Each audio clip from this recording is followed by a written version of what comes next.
This module was created by Cristina Santos, Mafalda Esteves, and Alexandra Santos, researchers in the Center for Social Studies at the University of Coimbra, Portugal. In this short presentation, you will understand the main objectives of this module on sexual and gender diversity in childhood and youth, as well as the structure of the module.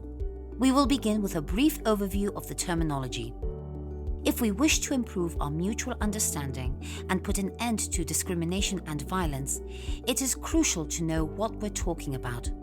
So the first presentation will focus on key concepts, commonly used when discussing sexual and gender diversity. Then you'll be invited to watch a selection of short videos that demonstrate the importance of the topic for this specific age group. The third part of the module consists of reading and reflecting on a short text that we have selected for you. Finally, we'll take you through a theoretical discussion on the dominant perspectives that shape the ways we think and produce knowledge.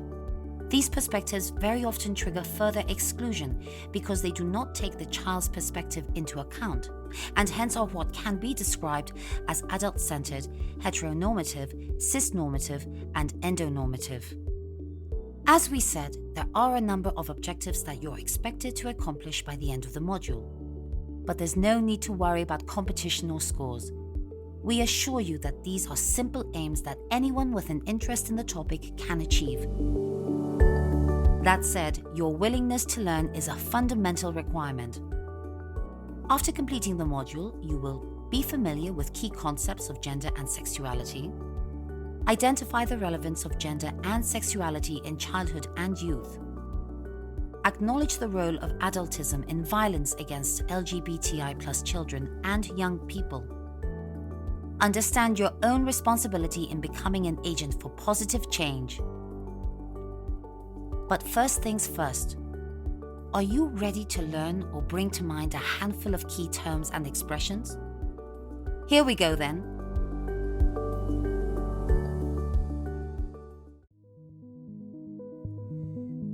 People often confuse sexual orientation, gender identity, and gender expression. However, these terms refer to very different and specific realities. It is imperative to learn what each of them means to ensure we respect people's self-identities and experiences.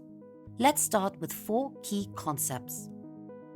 Sexual orientation refers to each person's capacity for profound affection, emotional and sexual attraction to, and intimate and sexual relations with individuals of a different gender or the same gender or more than one gender.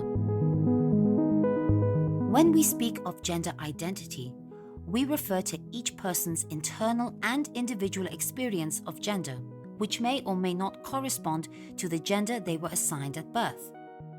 For example, some people are transgender, others are cisgender, and others are non-binary.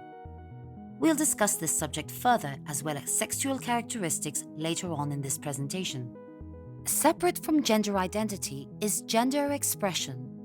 By gender expression, we mean the way in which people manifest themselves in a gendered way, through clothing and behavior, for instance.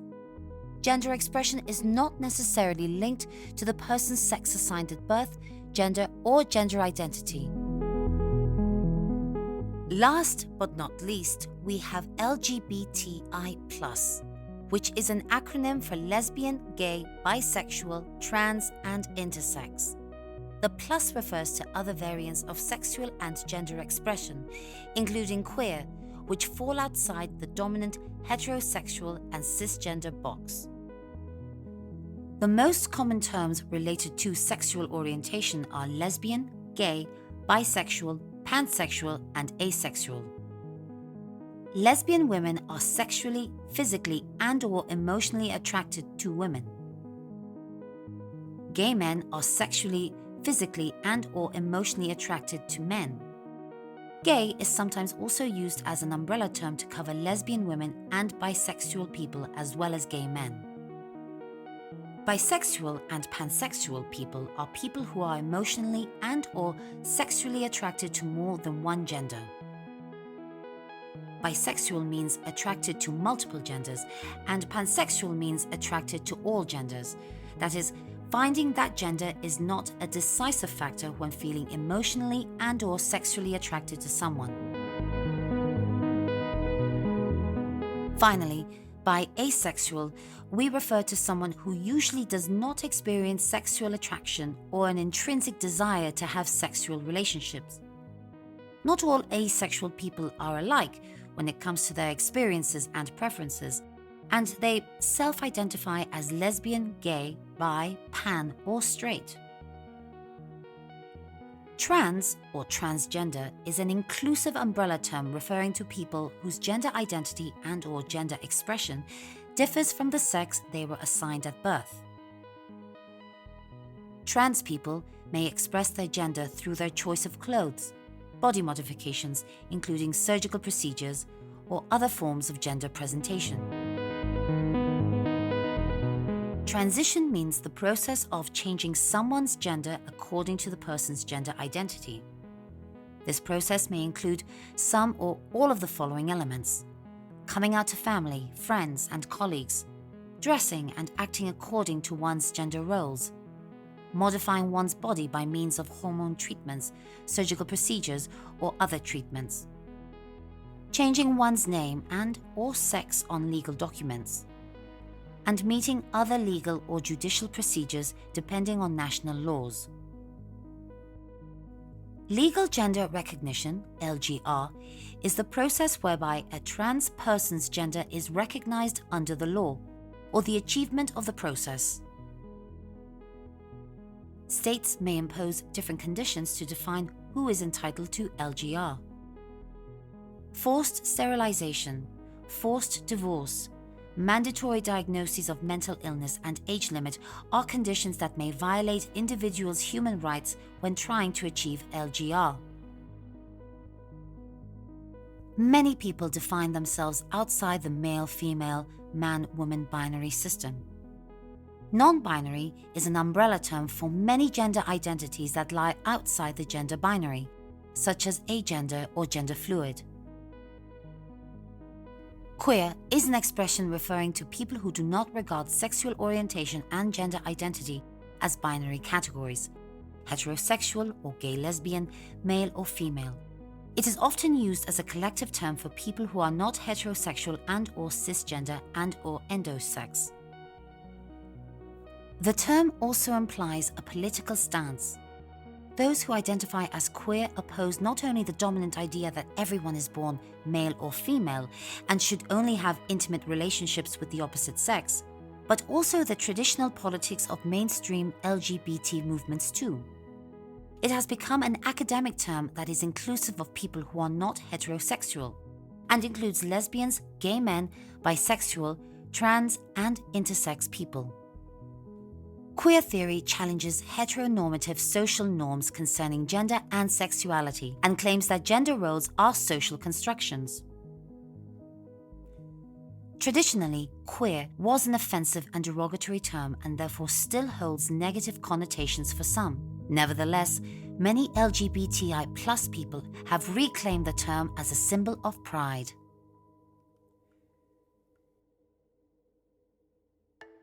Gender refers to the social construction that allocates certain behaviors to male and female roles.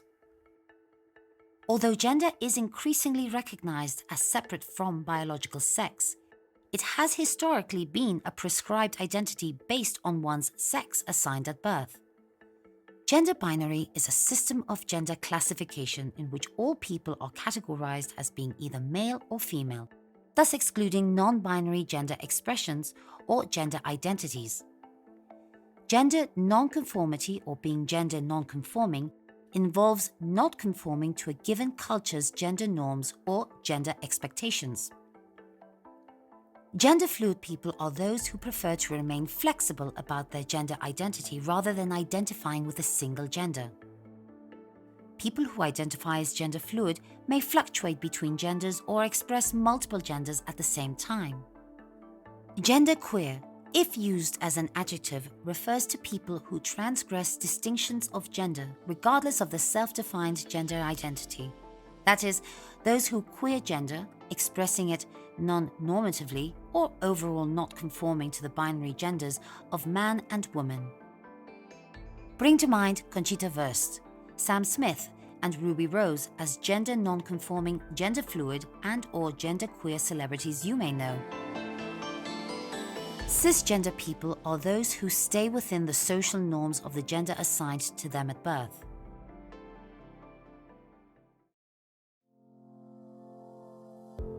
Sex refers to primary and secondary sexual characteristics, including genes and hormones. The legal sex is usually assigned at birth and has traditionally been understood as consisting of two mutually exclusive groups, male and female. However, this classification does not represent the realities of many people, and sex assigned at birth may not correspond to a person's gender expression or gender identity. By sex characteristics, we mean a combination of bodily characteristics including primary sex characteristics present at birth and secondary sex characteristics which appear during puberty. The term intersex relates to a range of physical traits or variations that lie between or outside stereotypical ideals of male and female. Intersex people are born with physical, hormonal and/or genetic features that are not recognized as either female or male, or a combination of female and male. Many forms of intersex exist. It is a spectrum or umbrella term rather than a single category. That is why intersex activists frequently prefer to use the term sex characteristics, for instance, when discussing protection against discrimination. There is not one static state called intersex status. So using the term sex characteristics reflects the fact that being intersex is a bodily experience and only one part of a person's identity. Endosex describes people who are not intersex. It means that a person was born with physical sex characteristics such as chromosomes, hormones, and genitals that match what is expected from female or male bodies. Discrimination. By this term, we refer to unequal or unfair treatment which can be based on a range of grounds, including but not limited to age, class, ethnic background, disability, sexual orientation, and gender expression or gender identity and sex characteristics. Different forms of discrimination against LGBTI+ people include direct discrimination, when a person is treated less favorably than others on the grounds of sexual orientation, gender expression, or gender identity and sex characteristics. Indirect discrimination, when an apparently neutral provision or practice would put people of a particular sexual orientation, gender expression, or gender identity and sex characteristics at a disadvantage compared to others. Multiple discrimination, discrimination based on more than one ground. LGBTI phobia is general, psychological and social hostility targeted at LGBTI+ people. LGBTI phobia promotes heterosexuality as the only accepted sexuality, which is called heteronormativity, and gender based on sex assigned at birth as the only accepted gender, which is called cisnormativity. These erroneous assumptions create a hierarchy of sexuality that promotes gender-based violence. Although lesbophobia, homophobia, biphobia, transphobia, and interphobia are part of the same phenomenon, it is important to differentiate them because they have different manifestations and intensities. Transphobia refers to negative cultural and personal beliefs, opinions, attitudes, and behaviors based on prejudice, disgust, fear, and/or hatred of trans people or against variations of gender identity and gender expression. Homophobia and lesbophobia describe the same type of negative feelings against gay or lesbian people. Biphobia against bisexuals, and interphobia against intersex people.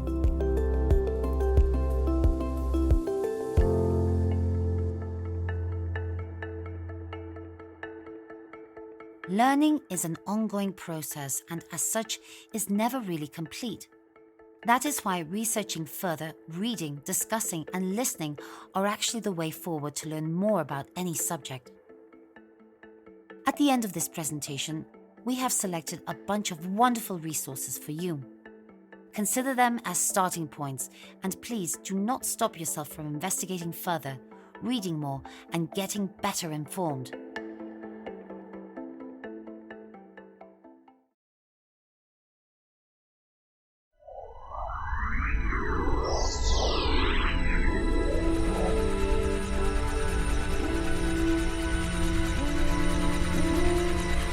Humans are obsessed with continually classifying others, by age, by skin color, but there's one category that they find especially important: gender. When a woman is pregnant, the question she's often asked is if it's a boy or a girl. Is it a boy or a girl? Is it a boy or a girl? Is it a boy or a girl? What do you have, girl or boy? Oh, is it a boy or a girl? Is it a boy or girl? Assigning a gender to babies makes them more real, more human.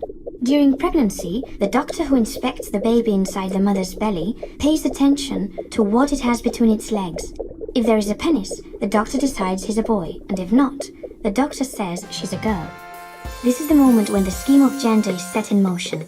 What they will be named, the bedroom their parents will set up, the color of their clothes, the after-school activities they will be signed up for, and the toys they will be gifted. The influence of gender is so powerful that everything is interpreted based on if they are considered to be a girl or a boy. Even the reactions to their crying differ. Oh, she's scared. She's just so dependent. How powerful. He's enraged. He cries like a champ. Reinforcing this way the assumed innate differences. Over time, these daily actions will configure how the person identifies. Excuse me, how does this weird classification work? Let's take a look at how this odd classification works. Humans tend to distinguish between sex and gender. Sex distinguishes people as female or male based on the body's biological characteristics, internal and external genital organs, secondary sex characteristics, chromosomes, and hormones. Gender, however, has to do with identifying as a woman or a man and behaving as such. The human species is sexist because people are classified as woman or man based on sexual characteristics, as if these were two fixed, clearly delimited and central categories in the person's identity. In fact, they are incapable of imagining people abstractly without knowing if they are men or women. When a human encounters someone who they can't clearly identify as woman or man, they feel discomfort or even rejection. To be recognized as humans, we must follow social norms. This shows us that gender is a core element in how they relate to others and how they structure social life, and thus Excuse me, but this is a little bit more complex, don't you think? Exactly. That's what we illustrate in the following videos.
My name is Jack. Nice to meet you.